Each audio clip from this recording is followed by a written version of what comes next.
Active scanning is done through sending multiple probe requests and recording the probe responses. Because passive scanners are limited to looking at existing traffic, they suffer in terms of overall completeness and accuracy.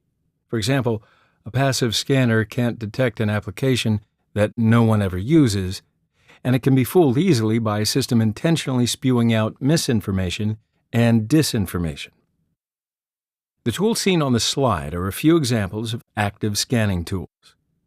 In this course, we will examine the Nmap and Nessus tools in detail. HPing is an excellent command line-oriented TCP/IP packet assembler analyzer.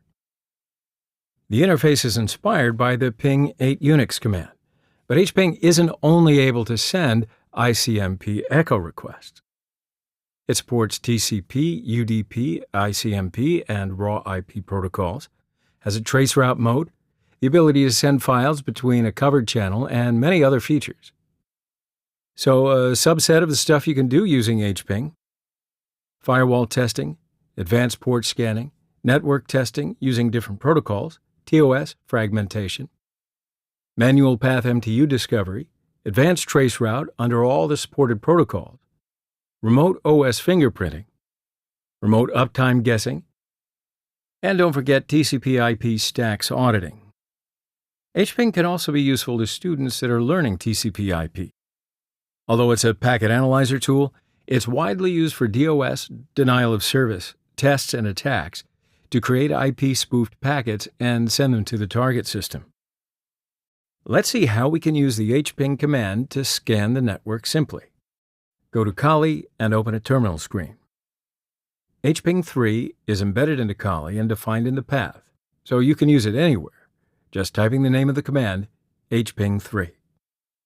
Type HPing3-H or HPing3-help to see the detailed usage of the HPing 3 command.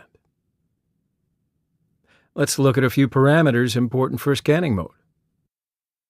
Under the mode title, we have a scan mode, and the help shows a sample usage of the mode as well. We'll use scan or 8 parameter to use HPing in scan mode.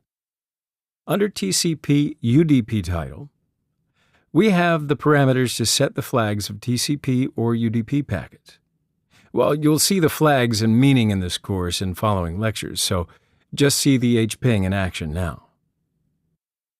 For example, uppercase S, or SYN parameter, is used to set the SYN flag of TCP or UDP packets. Let's prepare the HPing command to make a network scan. The first parameter is scan, to use HPing in scan mode. Here we should say in which ports we will scan. In this example, 0 to 500 means that the ports between 0 and 500 will be scanned. You can give a port range like this with a dash between the lower bound and the upper bound, or you can give the ports one by one, separating them by a comma, or you can use a combination of these two. Now I want to set the SYN flag of the packet, because all TCP connections start with a SYN packet. Well, again, we'll show you how a TCP handshake is made later on in the following lectures. Here comes the IP address to scan. Hit Enter to start the scan. Here we have the responding ports, and the flags column says what the reply is. We sent SYN packets and get SYN ACK packets. That means ports are accessible and open to us. Now let's make another scan. This time, I'll use uppercase X to make a Christmas scan. In the scan, push, urgent, and fin flags are set in the packet, which is not seen in regular traffic. Since the packets they received are not valid packets, they've dropped them and returned no response. Although it's not the subject of our course, because it's very common usage, I'd like to show you how to perform an IP-spoofed DOS, or denial of service attack, using the HPing tool. I'm going to attack my own server. First, I'll test if I can connect to the application. So open a terminal screen and ping the application www.owaspbwa.com. Okay, I have a connection through the application. Open a browser and visit the website.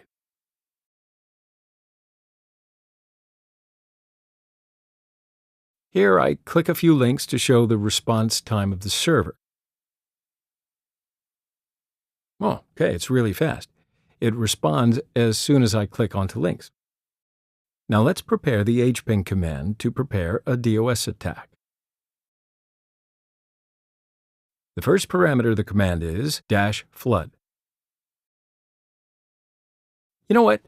Let's run hping3-help in another terminal screen to see the meanings of the parameters. Flood parameter is used to send packets as fast as possible.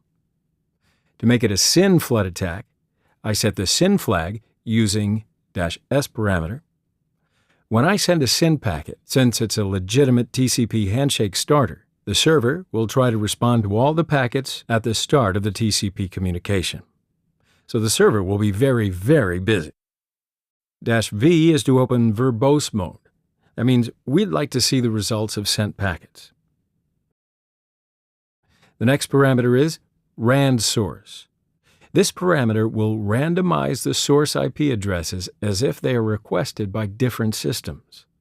So the attack is distributed denial of service now. And since the IP addresses are random, the victim doesn't know about you. Give the target domain as a last parameter. Oh, by the way, the order of the parameters is not important. Hit Enter to start the attack. Now, because we're in flood mode, no replies is shown. Let's try to click a few links to see the response time of the server while it's under attack. Click a link. It's waiting. It's obviously slowed down. Maybe our request will be timed out? So this is how a simple denial of service attack is performed. I'll stop the flood by stopping the run of the command using Control-C keys. As you see, in less than a minute, we sent more than 1 million SYN packets to the victim server. No packets received because we randomized the source IP addresses of the packets. That means the responses were sent to different IP addresses. This is why we didn't receive any packets. Since I stopped sending packets, the server is now responding in good time again. Now let's repeat the attack while Wireshark is running to see what's happening under the hood. Start Wireshark. Since we're using the ETH0 interface of Kali, I'll double-click the ETH0 on the home screen to start to listen to the traffic passing through the ETH0 interface. There's still some packets on the queue because of our previous attack. I restart capturing by pressing the green button at the upper left corner of Wireshark to clean the screen before the second attack. Continue without saving. Okay, Wireshark is running and clean. We're ready to repeat the attack.